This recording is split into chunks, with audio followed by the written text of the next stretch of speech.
Okay, so let's look at concordant and discordant coastlines. So the coastline on the bottom is a concordant coastline. And I always think of concordant coastlines as being continuous. Continuous means uninterrupted, right? So there is a continuous layer of hard rock.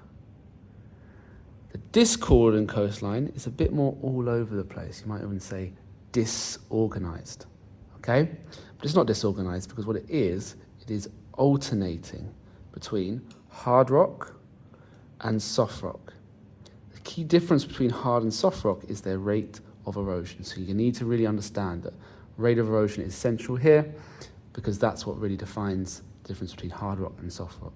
One erodes quicker than the other, okay? So we have our coastline, we have our waves, there's wave attack, hydraulic action is taking place, and even though it's a hard rock with a slow rate of erosion, there is erosion taking place. Okay, it may take hundreds of years, maybe even thousands of years, but slowly our coastline is retreating and eroding backwards. Okay? So what will then happen is that layer of hard rock will get thinner and thinner and thinner. Okay? And eventually it will be breached. Now once it's breached, the soft rock is now exposed. Okay? So hydraulic action can now take place on soft rock, which will happen much, much faster. So what will happen is a cove will expand outwards. A cove. Yep.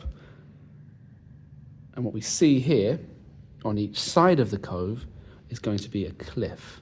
Because there is that uniformed, very similar rate of erosion all along this coastline, you're going to have big steep cliffs, and then there'll be coves where it's punched through and is exposed the soft rock.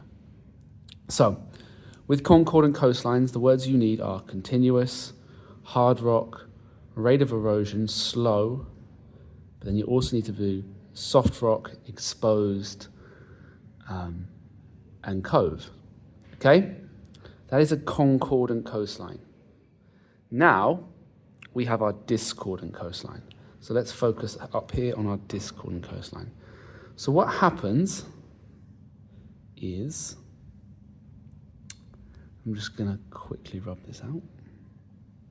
Go back to our old coastline. Go back in time.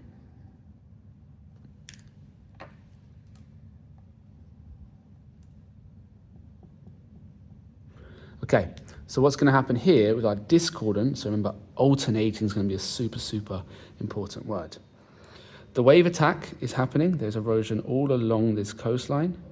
Yeah, but the rate of erosion will be fastest where we see this exposed soft rock.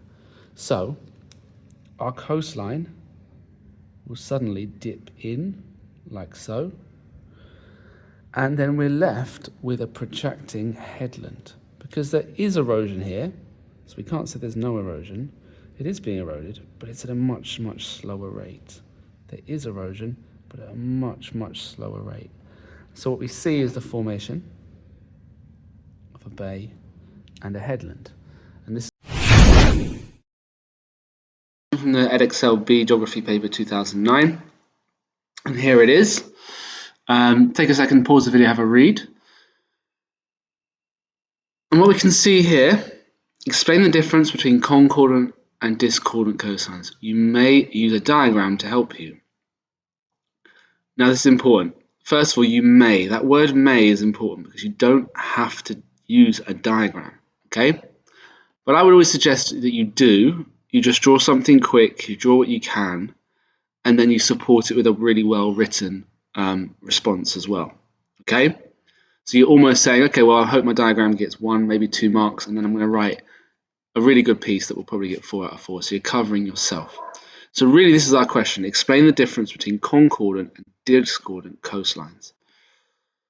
So we bug the question. Box the command word, difference, concordant and discordant coastlines. It's quite a tricky question because it almost, you want to write two answers, don't you? An answer about what a concordant coastline is and what a discordant coastline is. Here is just briefly, before we get into what we could write, is roughly again what our diagram could look like. I mean, in an exam, hard rock, soft rock, coastline, headlands, bay, it's going to take you very little time to produce something of that quality. Okay? So, here is our mark scheme. Now, usually I encourage you to pause your mark scheme and read it. I've read this mark scheme before making this video. It's complicated. And you can actually get yourself a little bit confused by this, but what we can see here is it's still points-based marking. Okay? So we're gonna proceed as if you've not done a diagram. You just said, nope, I haven't got time, I'm just gonna write an answer instead. Okay? So one blank is because as a result, this means that. So we're gonna get a mark for the point and a further 3 marks for our development. Okay? Our blank is going to be difference. One difference is. Yep. Okay, so let's get stuck into what this answer would actually look like. One difference is the presence of bays and headlands on discordant coastlines. So again, we're talking about bays and headlands being the key difference. So we're talking about those landforms. Well, why do they form? Because these coasts have alternating rock types. As a result, the rate of erosion between hard and soft rock differs. So we're saying there's alternating, changing rock types, and the rate of erosion is different between hard and soft rock. This means that headlands protrude out into the ocean. Protrude means to stick out. You can see here it's protruding. Whilst bays appear as the coastline retreats. And this right here, for me, shows why geography can be quite a difficult subject. So yes, we have our skeleton in our connectives. But in between that, look how much language I have to use. And it's not just geographical language like discordant coastlines or headlands. It's that academic tier 2 language that we need in all subjects, alternating, between, differs, protrude, retreats.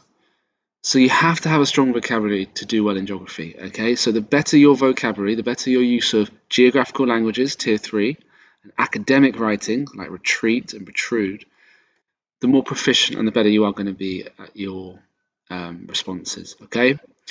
That's quite a good answer. It's quite a difficult question. I would say if you do a diagram, you'd expect to pick up 2 marks, meaning you'd only need to get 2 marks from this, okay? So this is an absolute best that you would have to write to get 4 marks, okay? Guys, I hope that helps, and I will see you in the next video.